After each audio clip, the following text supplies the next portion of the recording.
Alright, so it's been a couple weeks since Kenny tore up the Super Bowl. It's saying there were some hidden messages. All right, so let's talk about what Kendrick Lamar was really trying to tell you during his Super Bowl halftime performance. You see, Kendrick had a problem. He had to perform two different shows at the same time. One with all the singing, dancing of all the hits you know and love, and two where there was a lot more messaging. Now, I'm going to tell you the overall message of the show, because if we talked about all the little messages, then this video will be an hour long. And the message is right here, plain as day, where Uncle Sam, played by Samuel L. Jackson, is explaining how to play the American game, especially as it pertains to black people. Now, Uncle Sam quite literally represents America, or the American government. Back in the day, Uncle Sam was a super popular marketing tool to get young men to join the army, and eventually just a powerful marketing tool used by America to tell Americans what to do. So Samuel Jackson, aka America, telling our contestant Kendrick Lamar, okay, ready to play the game? Then Kendrick Lamar says, boy, am I.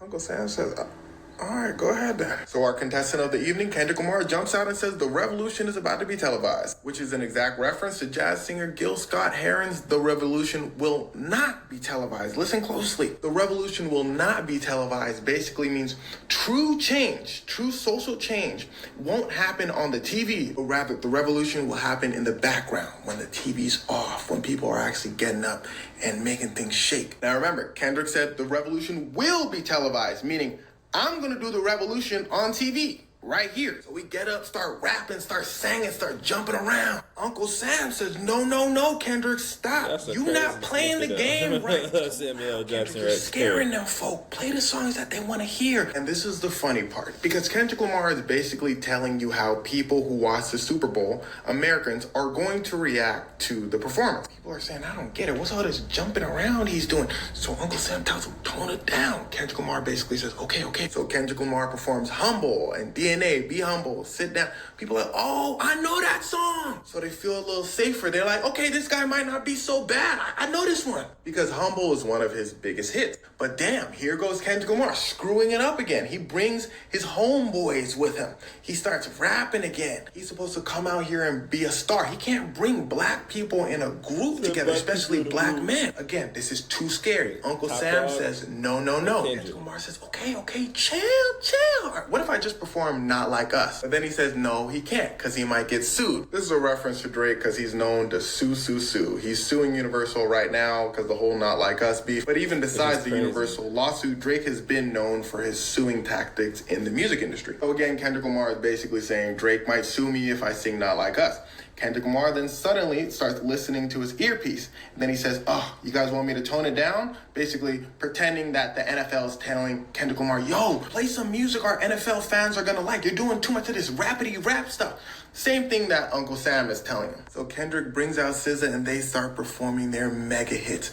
Luther, All of the Stars, nice, calm, chill music. Now this is what Uncle Sam wanna see. He said, yeah, Kendrick. Kendrick said, yeah. Uncle Sam said, that's what I just said. Yeah. The NFL crowd said, yeah.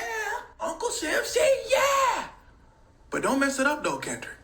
Kendrick said, okay. Then boom, here's where things start to get wicked. Kendrick Lamar immediately starts to play Not Like Us. But before the song fully starts, he says 40 acres and a mule, this is bigger than the music. Now, what he means by this is bigger than the music is essentially what I described in a video when I was breaking down the song Not Like Us. It's that the song is more than just a diss to Drake. It's a diss to what Drake represents. It's that he doesn't represent the culture, it's that he represents the perfect player of the American game, even though he's Canadian. Which is why he was the poster boy for rap for so many years. Which is why his music was so popular. Of course, it was good. He had hits and all that, but he blended in to mainstream media because he's safe. Hey, honey, isn't that guy that sings God's Plan?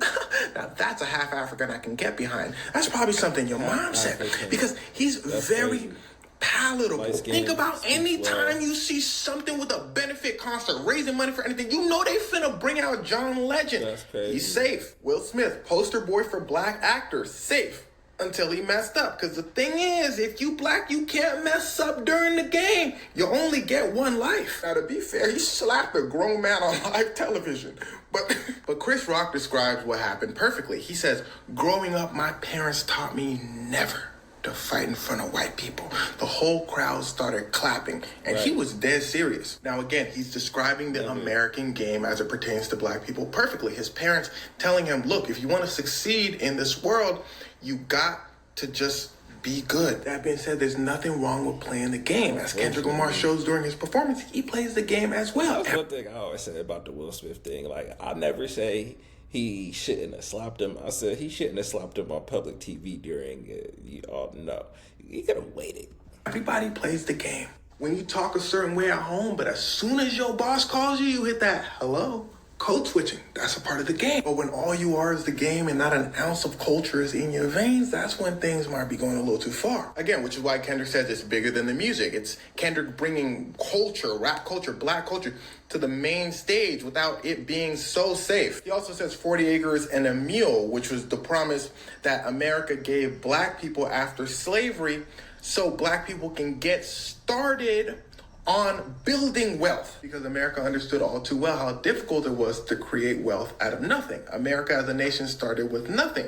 They used 300 years of free labor to build wealth and become a superpower, which is why I believe Kendrick Lamar is building the American flag here on the backs of black people. So the American government said, look, man, at the very least, we can give them some land and a meal as reparations for all they've done to get them started. And the government decided, you know what, nah, screw it, and changed their mind. They just decided to compensate slave owners for losing their property and told black people to figure it out. But I digress, because as Kendrick Lamar says, we must get back to the show. Boom, he explodes into a performance of Not Like Us. And of course, there's that famous moment where he looks at the camera and says Drake's name as if to say, I don't care if you sue me. During the performance, Serena Williams is seen hitting a clean crip walk. Why Serena Williams? 1, she's from Compton, where Kendrick Lamar is from. 2, Drake hates her because Drake and her dated and then Serena rejected him. And 3, because this is a reference to when she crip walked during the Olympics. After she did this, she was destroyed by the media because the crip walk was popularized by a gang called the Crips, also from Los Angeles. I know I said Serena and Kendrick are from Compton, but Compton is basically Los Angeles. Kind of like when a person from Brooklyn still says they're from New York. Anyway, she does this. The crowd said, ooh, that's a funky little dance. They find out it's associated with a gang. They say, oh my gosh, I knew it. She did not play the game correctly. She gets fined really heavily and the media turns her to a villain. Kendrick Lamar said, don't worry about all that. You can do the crip walk on my stage. Then he performs TV off to end the show. Now, all in all, most people watching the game probably reacted how Uncle Sam was narrating. He started off too rappy. People were like, oh no. Then he started doing hits that people might have known. They're like, hey, I know this one. Rapping again, too blackety black. People are like, no. Performed with SZA. People are like, okay, cool. This is soft. This is clean. But the ending with Not Like Us and TV Off are anomalies. It's something that rarely happens. They're anthems that broke into the mainstream where people know the A minor part and probably actually enjoy the songs, which leaves people at the end with like a mix of emotions. Either liked the show or thought it was which I believe to Kendrick Lamar didn't really matter, because at the end of the day, what he wanted to do was put on a show while also saying his message, which basically defines Kendrick Lamar's career. He's one of, if not the only rapper that will continue to put out messages and uplift the culture while still breaking into the mainstream, making hits and winning Grammys. Playing the game his own way, which I'm sure many black people in the world came through and grabbed 5 of them daddies and was clowning people. I mean, regardless of what anybody thinks about the performance, he did his job. He was an artist who headlined the Super Bowl, and I'm sure he got paid to do it. Like, he did what he was meant to do. Fuck everybody opinion.